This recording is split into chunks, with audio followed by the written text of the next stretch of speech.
day 4. I cannot believe we are already here and coming down the home stretch already. Today, we're going to be putting everything together when it comes to responding to your child's frustrating trigger behaviors, and we're going to learn the best way to respond to their needs in the moment. So congrats to Jennifer Allen, who won the Be a Calmer Parent with Mindfulness Masterclass yesterday. So you'll have that coming your way. And we're going to recap what we've done so far this week. Day 1, we learned the power of the cycle of negativity and disconnection, right? We learned the huge imprint that it can have on our daily household dynamic, on the way that our family systems are operating, on our relationship with our child today, right? Which relationship is everything when it comes to them listening and cooperating with us. It's a huge piece of the puzzle. And not only that, but the long-term imprint on relationships, right? You guys, I'm sure I'm not alone in that I myself would fall into the category of spirited, strong-willed child when I was younger. And this cycle of negativity impacted my relationship with my mom until I was in my early 20s, right? My mom didn't have access to the information that we have now. She didn't know it was okay for me to have needs for power and control. So she did what most parents did back then, and that was just continue to pursue control at any cost. And the cost was our close, trusting, intimate relationship, right? It really was. And it wasn't until my early 20s where we were both able to sit down and reflect, see things on see the bigger picture and take accountability. And, where she did apologize and say that I handled things in a way that was not helpful. And I'm sorry for that. And I do feel like those things are healed now. But it's sad. It's sad that it took that long. And that doesn't have to be the case. It doesn't have to be the case for you anymore, because we know better now. So these kids are not difficult. They're not naughty. They are super workable and awesome. Anyway, completely digressing here. So we talked about also how there is more than meets the eye when it comes to your child's behaviors on day 1, right? And you got your handy dandy behavior decoder to help you flex those muscles with starting to get curious and figure out assessing what those needs might be. On day 2, you learn the science-driven key to stopping your reactivity, right? We looked at our challenging behavior, triggering behavior, or stimulus, and then our thought, emotion, action sequence, and learned to intervene somewhere along that sequence, stop, catch ourselves, and take our grounding breaths. On day 3, we started to notice the unhelpful garbage thoughts, so to speak, that were coming into our minds that are not helpful, are not based in anything that relates to our child or the here and now, and how to start replacing it with a more healthy, accurate, productive thought.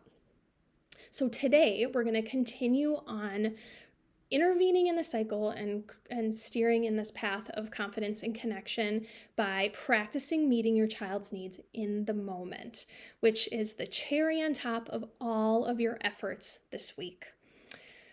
So, whereas before you may have gone from child behavior, triggered immediate punishment, right, or reaction or discipline or lecture or something that feels good to off-charge our stress, right? Which doesn't work ever. Those situations never work. Our child is not open to learning or remembering when they're stressed and we're stressed. So our day 4 task is going to be to identify your child's needs and seek to meet them, right? At the end of this sequence, to the best you can. It's a process. So let's look at my trigger behavior for the week. My daughter doesn't listen when I ask her to turn off the TV. And then next is my automatic thoughts that are happening. Then I have an emotional reaction, right? And then that propels me to behave in a certain way or act in a certain way, right? Typically, if I'm having a great day, I can catch those negative thoughts. I can catch how dare she? Kids should never ignore their parents. What is happening right now? What's wrong with her, right? If I'm doing great, I can catch it then. But most days I catch it when the emotions inhabit my body and I feel myself going, kind of going into beast mode a little bit. Then all of a sudden, It triggers me to notice, oh, okay, I'm reacting here. And so at that point, then I'm doing my breathing and then I'm stopping. And at that point, I'm going to assess or identify the need that's going on with my daughter at that point. So, a couple of different thoughts that it could be, because we won't always be able to perfectly pinpoint the need, but we can do our best. So, with her, she has ADHD. So, if she is watching TV, she does something often called hyperfocus, which is these periods where ADHD brains can focus a ridiculous amount and they like tune out the rest of the world and they focus on what they're interested and motivated in. So that could be making it difficult for her to hear me. It could be that she just can't hear me because she's listening to the TV and watches it from approximately 4 feet away, which drives me insane. But anyway, or it could be that she maybe has been nagged to death by me since she came home from school. Might happen some days. Wash your hands, have a healthier snack, right? And she's just kind of like, overload, tuning me out subconsciously.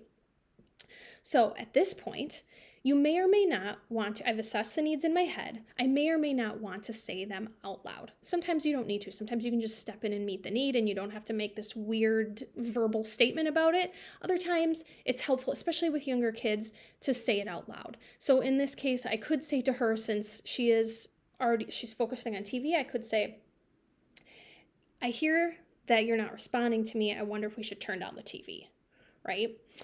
There's all sorts of different phrases you can use when you're identifying the need or stating the need out loud, right? So we can say, and a tip is to use what's called declarative language. It's very indirect. And so instead of saying, you're doing this and you need to stop, what you're doing is you're making more indirect passive statements that's allowing the child to think about the observation and then go forward from there with their own thoughts instead of making it about resisting you.